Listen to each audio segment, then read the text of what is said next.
সাদা কালো রঙের এই ষাঁড়টির দৈর্ঘ্য 10 ফুট, উচ্চতা 6 ফুট, 35 মণ অর্থাৎ 1400 কেজির ওজনের ষাঁড়টির মালিক শখ করেই নাম রেখেছেন দিনাজপুরের রাজা। পার্বতীপুরের হামিদপুর ইউপির মধ্য দুর্গাপুর গ্রামের ব্যবসায়ী আব্দুর রাজ্জাক দেশীয় পদ্ধতিতে প্রাকৃতিক খাবারে নিজ বাড়িতে 10টি গরু লালন পালন করেছেন।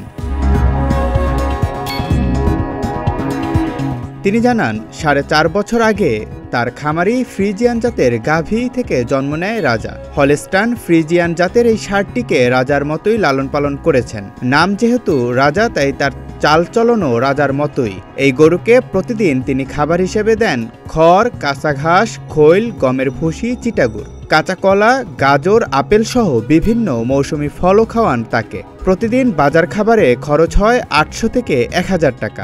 একটা গরু দেখলাম 18 টাকার দাম, কুরবানিতে বিক্রি করবে, বিশাল বড়। রাজার জন্য শুধু রাজকীয় খাবারই নয়, তার থাকার জায়গায় 24 ঘন্টা 3টি ফ্যান চলে।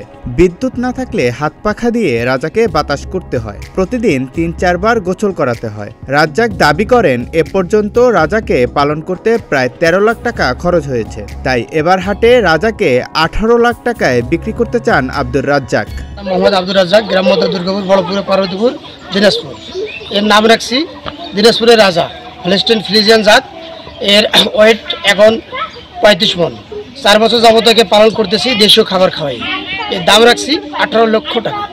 দিনাজপুর থেকে লোক আসছে, রংপুর থেকে লোক আসছে, খুলনা থেকে লোক আসছে। বিশাল আকৃতির এই ষাঁড়টি দেখার জন্য প্রতিদিন শত শত মানুষ ভিড় করছে তার বাড়িতে। আমার ছোট ভাই,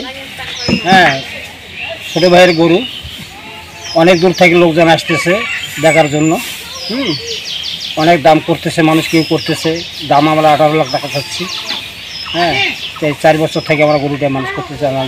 এরই মধ্যে খুলনা, রংপুর সহ দেশের বিভিন্ন স্থান থেকে ক্রেতারা এসে রাজার দরদামও করছেন।